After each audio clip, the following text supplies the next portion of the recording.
Bonjour, bonjour, bien-aimés frères et sœurs. Nous sommes au 23e dimanche du temps ordinaire et bon dimanche à tous.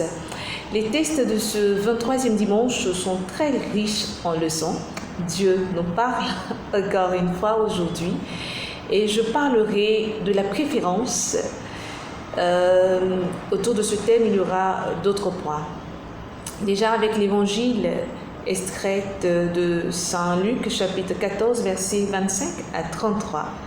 On dit que de grandes foules marchaient à sa suite, faisaient route avec lui, et il se retourna et leur dit, « Si quelqu'un vient à moi sans me préférer à son père, à sa mère, à ses enfants ou à sa propre vie, il ne peut pas être mon disciple. » Alors, on parle du verbe préférer ici qui est sorti. Voilà, donc on aura le substantif la préférence. Et de cette préférence, pour moi, il y a une autre idée extraordinaire derrière, l'idée de la liberté. Dieu nous crée libres, il nous crée libres donc, et il nous donne encore le choix. Il est Dieu, il est le maître de la vie, le maître de la vie et de la mort. C'est lui qui crée toutes choses, c'est lui qui donne vie à toutes choses, mais il nous donne encore de choisir. Et là, il nous dit, si quelqu'un vient à moi sans me préférer à son père, à sa mère, il ne peut pas être mon disciple. Donc, une première condition pour être le disciple de Dieu, c'est de le préférer. Faire de telle sorte que Dieu soit premier en tout ce qu'on fait, la primauté à Dieu. Réserver toutes choses d'abord à Dieu, pour Dieu, avant de faire quoi que ce soit. Ça ne veut pas dire paresser, ça ne veut pas dire ne pas travailler, mais ça veut tout simplement dire mettre Dieu dans tout ce qu'on fait, le convoquer dans tout ce que nous avons à faire, le préférer vraiment à toutes ces choses-là. D'abord, chercher à savoir réellement qui il est, comment nous devons marcher avec lui, lui donner toute la gloire avant de penser à faire autre chose. Fait de nous des disciples.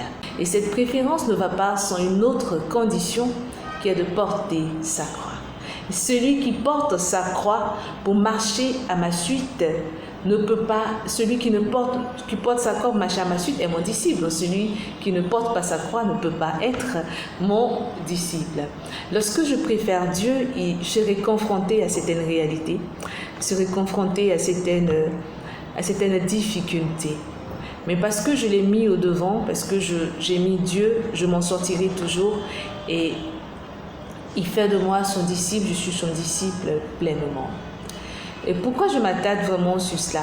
Nous sommes nombreux les dimanches à aller à l'église, nombreux à parler de Dieu, nombreux à dire que Dieu nous aime.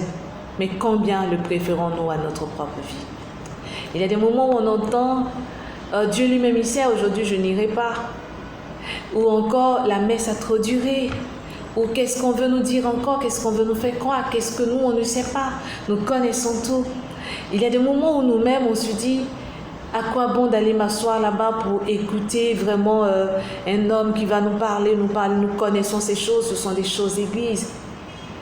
Combien encore sommes-nous à faire recours à d'autres pratiques lorsque nous sommes face à certaines difficultés, face à certaines humiliations, face à certaines choses? Et aujourd'hui, il nous dit, si quelqu'un vient à moi sans me préférer, ça veut dire que nous pouvons venir à lui sans le préférer.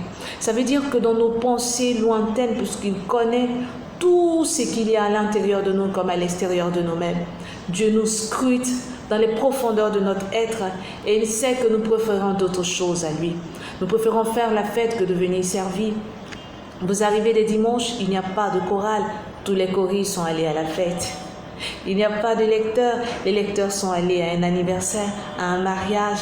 Il n'y a pas de personnes pour nettoyer les bancs. Pourquoi? Parce que nous préférons.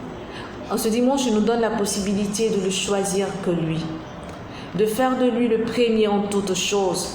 Et nous verrons ce qui va découler de cette préférence, la sagesse.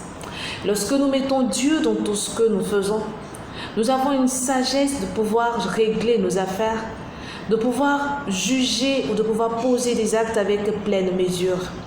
Lorsque nous préférons Dieu à toute autre chose, nous avons cette possibilité de faire beaucoup de choses. Pourquoi? Parce que quelque chose s'est créé là, une rencontre. Nous suivons Jésus, je le dis très souvent, mais le monde va de mal en pis.